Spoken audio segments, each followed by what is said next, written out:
to Value Added, the real estate podcast where we speak with the brightest minds in the world of real estate who provide, create, and realize value in an ever-changing market. If you're a real estate professional delivering value to your clients, an investor creating value not seen by others, or a busy professional who passively invests in real estate to grow the value of their hard-earned dollar, then you're in the right place. And now your host, Nick Walters.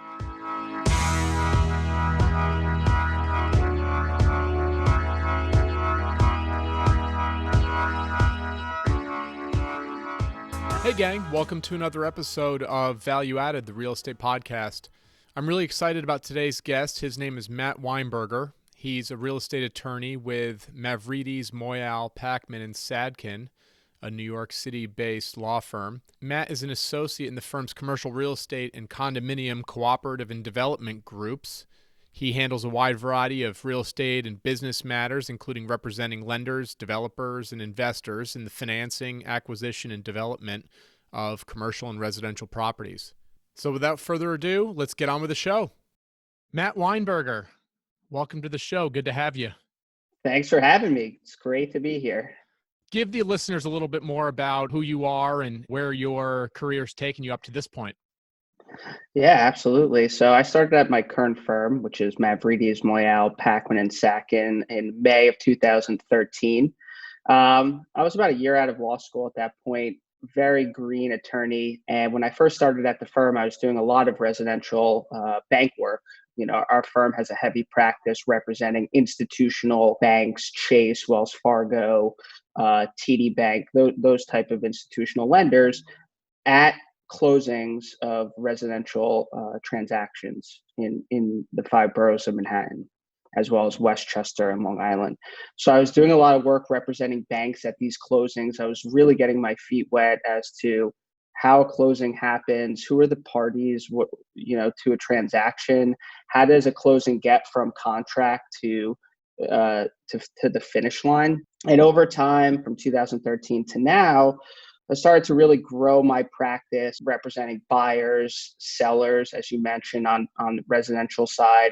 And then also a niche area that I practice heavily in is representing developers in the formation of condominium regimes in New York City. So we help developers go from buying a piece of property to submitting an offering plan to the Attorney General, getting that approved by the Attorney General, and then that allows a developer to sell condominium units to the public pursuant to that offering plan.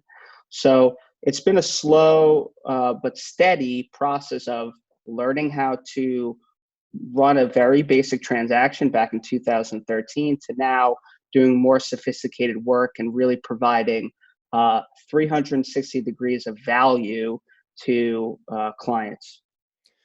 Regarding the new development condominium market in New York City, tell me a little bit about the challenges that these developers have with getting an offering plan accepted and approved by the state. I think one of the biggest challenges is the underlying mortgage or financing that a developer has on a piece of property, whether that's debt financing or equity money. Once the developer takes out a loan with a bank, okay, and that could be an institutional loan or what's called a bridge loan or hard money loan that is a little bit of a higher interest rate for a short amount of time, the clock is ticking as to the developer getting those units sold. What I mean by that is when you take out that mortgage, okay, every month the developer is incurring those mortgage payments, and it's effectively a race against the clock to try to get those condo units sold as quickly as possible so the developer can get out of that property and pay off that underlying loan. So the challenge with the Attorney General process, and the thing I always tell clients when they're starting this process, especially for the first time, is to start early. The AG, the Attorney General's office, is a government agency. There's fantastic people and very smart people that work in the Attorney General's office, specifically the Real Estate Finance Bureau, but they have hundreds and hundreds of plans that they are reviewing every year, or at least had been in the previous years. And they're just inundated with paperwork and plans and amendments to offering plans. And so the key to successfully getting a offering plan project from start to finish through the AG's office and being able to pay off that underlying loan quickly is to start early, is to get that initial submission of the offering plan into the AG's office as soon as possible. The second a developer acquires the property and knows that they want to condo that property and turn that property into a condominium regime, they should be engaging their counsel, their third-party expediters, their third-party engineers, their title companies, and get them all working together to get that initial submission to the AG's office. It's key to start early. What is the timeline from when a developer hires you to when you first submit the initial submission to the Attorney General? Yeah, that's a great question. It's actually one that we get all the time. Every time we do an introductory call with a client, of course, one of the first questions they're asking is, how long will this process take? And it's sort of a complex answer because it depends on a lot of different things.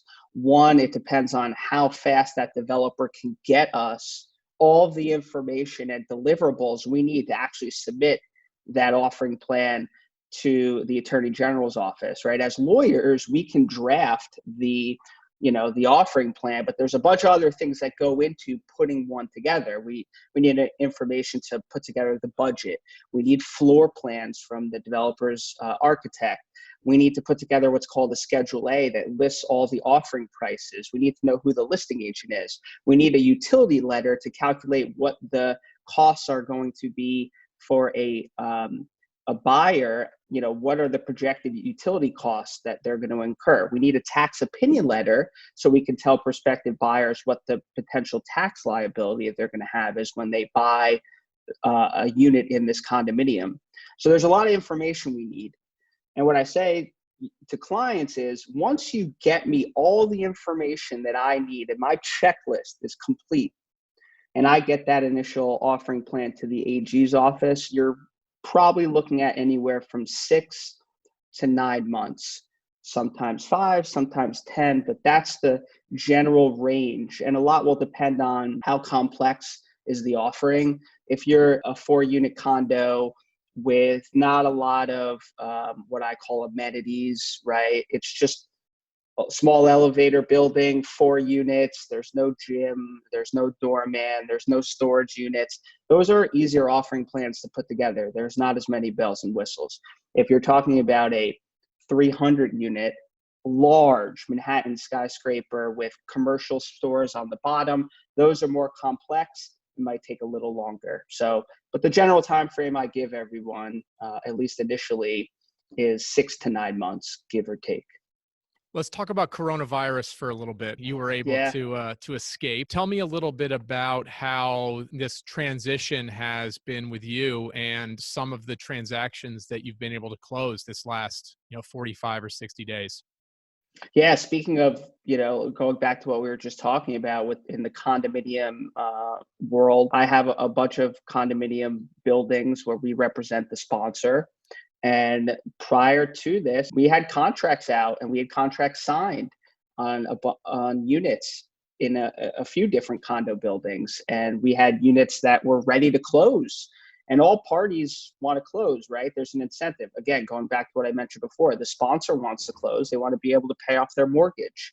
The buyer might be in transition. Maybe they don't have a place to stay. Maybe they had sold or given up their rent on another property and they needed to move in. And so I had a few sponsor sales that needed to close. Now thinking back on it, I had a few that were happening like a week or two after this really ramped up. So let's call it a week or two after the mayor had closed the New York City public schools.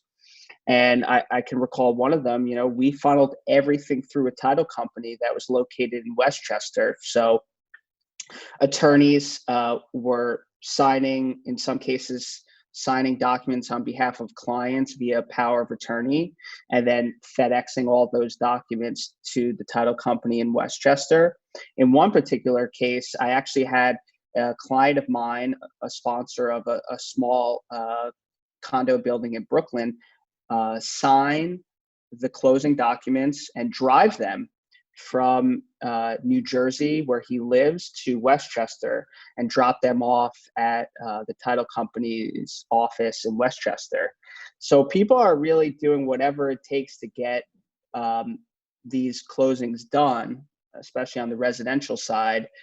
But what you're seeing is, whereas we may have been able to get something closed quickly pre-pandemic, now things are taking a little longer, right? So if you needed 1 or 2 days to ramp up to a closing, now you may need 3 or 4 days to get all the documents moved to the right location, wherever that may be. And it varies depending on, is it a sponsored transaction? Is it a sale? Who's signing? Do we have powers of attorney involved on either side? Are the buyer and seller actually going to sign the documents? Where are they located? Can they get to a FedEx? And then you have the notary component in there as well, because obviously if you're talking about a condominium, you're not going to be able to record any documents without, for example, the deed being notarized. Is this the new norm, do you think? I don't think it's the new norm, but I think there's a lot to be learned here as far as efficiency. What you're seeing, not just in real estate, but in a lot of different sectors, is that when your business is backed up against a wall and you still have to perform, right? You still have to get these closings done for a variety of reasons. You have to get creative with solutions. And sometimes you have to be a little bit more efficient. And I think there are ways that we can take what we've learned during this time and apply them to when, things go back to normal, as people are, using that phrase, although who knows what the new normal will be. But there are lessons to be learned here. And hopefully when the new normal comes, we can be a little bit more efficient in how we are handling a lot of these closings, because I think there's room for it. I want you to go through your Rolodex of transactions. Can you talk about a recent transaction of something that was fallen off the tracks and get to the closing table? Yeah, I was working on a ground lease transaction about 3 months ago, and those type of transactions, you can have a lot of attorneys involved. On a ground lease transaction, you may have an attorney representing the landlord. You may have an attorney representing the tenant. If there are subtenants on the property, you may have attorneys representing the subtenants. You may have a bank providing some kind of financing. You may have a payoff bank. So there can be a lot of attorneys involved. On this particular transaction, it really took a lot of coordination between all the attorneys to get the deal done and across the finish line. And I think on those type of deals, and I try to do this as much as possible across the board, sometimes I feel like we get too pigeonholed in the email world. We start sending out emails. Sometimes on the difficult transactions, what really works the best is just picking up the phone, calling the other attorney, and just saying, hey, look, what do we need to do here to get this over the finish line? And sometimes the voice can really make the difference, as opposed to what I call being the keyboard warrior, being behind a keyboard.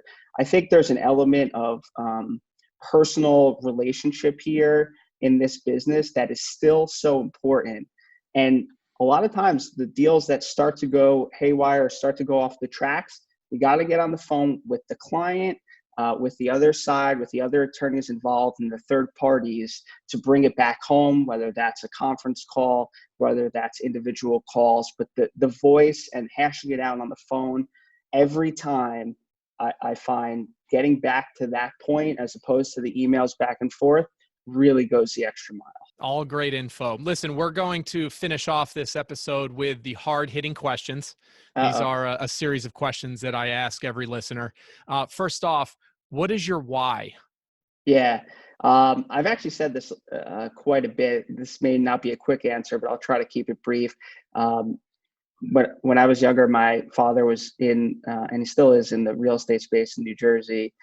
He's works for a developer in New Jersey. He builds homes, and I just didn't have like the physical math skills and engineering skills to get into that space. But I was always intrigued by the process of building, the process of constructing, and sort of this was my angle. Law was my angle to get into the real estate space. Um, so I've always been interested in even since law school, prior to law school. So that's really the why. And then the why is I just love helping clients. I mean, I know that sounds cliche, but it really is true. I like seeing people go from the beginning of a transaction, even like first-time home buyers, right, where they're unsure of what's going on. You really take the time to get to know someone, get on the phone, explain the process, and help walk them through that initial call all the way to closing, where they, get that home that they hopefully have always wanted. So it's a combination of always wanting to be in real estate and then trying to help people, realize their dreams. Besides your alarm clock, what gets you up every morning? Well, the gym. I mean, we've had a relationship going back to good old days at Solace, New York, which is a CrossFit gym in Manhattan. I like working out. I like being active. I've always been into sports, so that gets me out of bed. And then being in the office and just interacting with colleagues of mine. We have some great employees at our firm, great attorneys. Some of them have become great friends over the years that I've been there. So that also is a big driver. Unfortunately, we're all obviously working remotely now, and some of my colleagues I haven't seen in a couple months now, but hopefully we can get back to the office at some point in the future and keep grinding away. What book have you recently read that has significantly added value or impacted your life? Wow, a lot. I try to read as much as possible. In my earlier years, I think I did it more than I do now. Shoe Dog is a good one. How to Win Friends and Influence People is a good one. In my apartment back in New York, I have a whole bookcase of books. Those two ones that I like a lot. How do you like to blow off steam?